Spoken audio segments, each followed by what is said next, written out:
नमस्कार दर्शक बंधु ओडिया सुख संसार चैनल को आपण को बहुत बहुत स्वागत। समस्या जितेबले जीवन में आसे ना फ्रेंड्स से से आपण को भांगा नुहे बरम आपण भितर लुचि रही असीम शक्ति और साहस सह परिचित करने आसी थाए। निज उपरे विश्वास रखंतु समय आपणकर निश्चय बदल। आसतु जानिबा जून 11 रु जून 14 मिथुन राशि आपण जीवन में कौन सब परिवर्तन होगाकू जाउछि।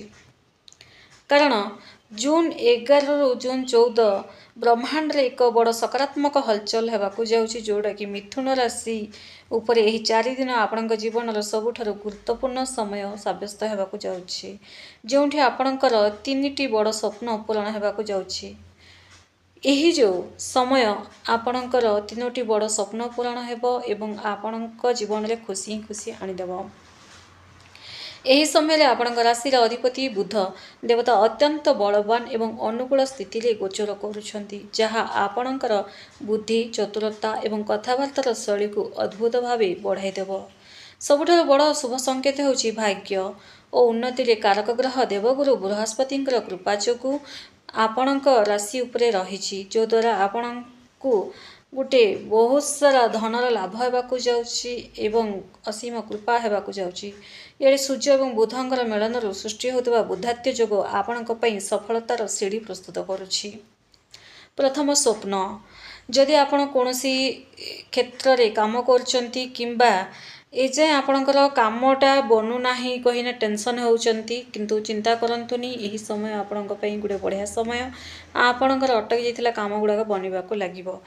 4 दिन भितर आपको गोटे बड़ सफलता मिलवाकू जाउछि। ऑफिस रे आपणकर काम को प्रशंसा करिवे, कोनोसी बड़ प्रोजेक्टर दायित्व आपको मिलिबो एही 4 दिन भितर, जो द्वारा आपणकर सैलरी बढ़ेबो, पदोन्नतिर जोग मध्य रहिछि एवं जोड़ा कि आपणकर रास्ता ही बंद थिला, आगु बढ़ी पार नथिले, सेही रास्ता आपे आपे खोलिबाकू लागिबो।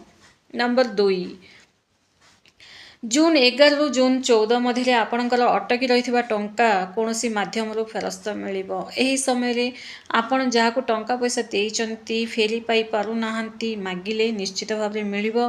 तेणु मागिकी देखंतु, समय जेबे भल थाए ना फ्रेंड्स, आमे जे काम कले भी हमको सेथिरे सफलता मिले ही थाए।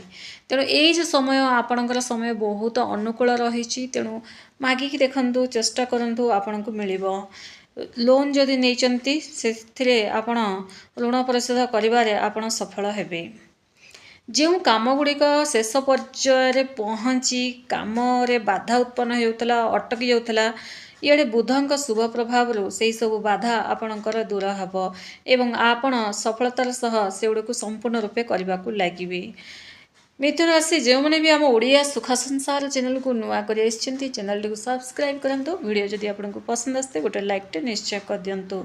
नंबर 3 स्वप्न होची आपणकर जदि आपण कोनोसी प्रतियोगिता परीक्षा देइचंती किंबा चाकरी पे इंटरव्यू देइचंती, तेबे तार फलाफल आपणक सपक्ष आसीबो। बहुत सारा प्रयास रे हारि जाउतले, गोटे इंटरव्यू देउतले किंतु गोटे 2 मार्क रे कटि जाउतला, किंतु ए जो समय आपणकर भल रहिछि, कोनोसी प्रकार बाधा उत्पन्न हेबो नाही, आपण असफल मध्य हेबे नाही, सफलता आपणक सपक्ष रहिबो।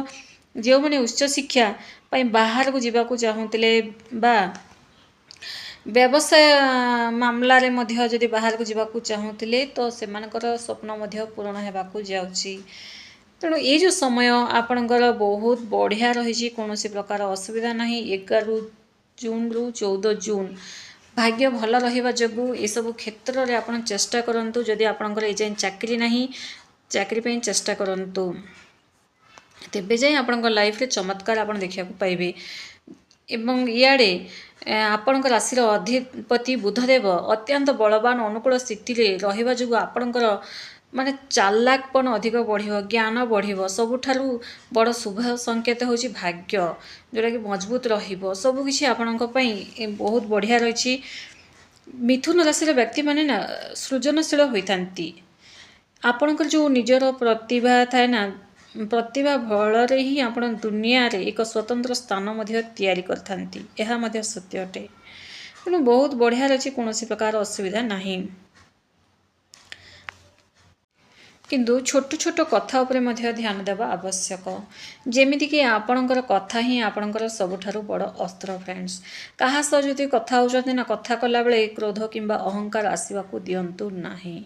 କେବେ ବି ନୁହେଁ, ସେ ଆପଣଙ୍କର ପୁରୁଣା ସାଙ୍ଗ ହେଉ କି ନୂଆ ସାଙ୍ଗ ମଧ୍ୟ ହେଉ, ଯାହା ସହିତ କଥା ହେଉଛନ୍ତି ନା, ନିଜର ମାନେ କେବେ ବି ସାମ୍ନା ଲୋକ ଇଗୋ ମାରି କଥା ହେଉଛି କହିନା ଆପଣ ମଧ୍ୟ ସେମିତି କଥା ହେଇଯାଆନ୍ତୁ ନାହିଁ। ନିଜର ବାଣୀ ଏବଂ ନିଜ ଅହଙ୍କାର ଉପରେ କଣ୍ଟ୍ରୋଲ କରିବା ଆବଶ୍ୟକ।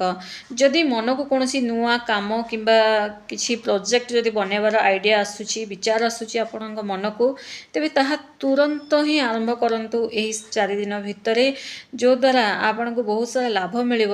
ଲେଟ୍ କରନ୍ତୁ ନାହିଁ, କାରଣ ସମୟ ଯେତେବେଳେ ଭଲ ଥାଏ ନା, ଗ୍ରହ ଗୁଡ଼ାକର ସ୍ଥିତି ଯେବେ ଭଲ ଥାଏ ଫ୍ରେଣ୍ଡସ୍, ସେତେବେଳେ ଆମେ ଯେଉଁ କାମ ବି ଆରମ୍ଭ କରିବା ସେଥିରେ ଆମକୁ ଲାଭ ମିଳିଥାଏ। ଏଇ ଯେଉଁ 4 ଦିନ ଭିତରେ ଆପଣଙ୍କ ମନକୁ ଯେଉଁ ବିଚାର ଆସୁଛି, କିଛି ପ୍ରୋଜେକ୍ଟ ବନେଇବାର ପ୍ଲାନ୍ କରୁଛନ୍ତି କିମ୍ବା ନୂଆ କରି ଦୋକାନ ଖୋଲିବାକୁ ପ୍ଲାନ୍ କରୁଛନ୍ତି, ତ କରନ୍ତୁ। ସମୟ ବହୁତ ବଳବାନ ରହିଛି।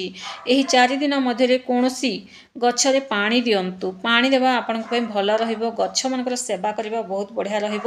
ଯେଉଁଟାକି ପୁରା ଏକଦମ ଡାର୍କ ଗ୍ରୀନ୍ କଲର୍ ହେଇଥିବ, ସେମିତିଆ ଗଛ ଗୁଡ଼ାକରେ ପାଣି ଦିଅନ୍ତୁ। ଯେଉଁଟାକି ଆପଣ ପାଣି ଦେବା ଦ୍ୱାରା ଆପଣଙ୍କ ଭାଗ୍ୟ ମଧ୍ୟ ମଜବୁତ ହେବ। ବୁଧ ଗ୍ରହ ଆହୁରି ପ୍ରସନ୍ନ ହେବେ।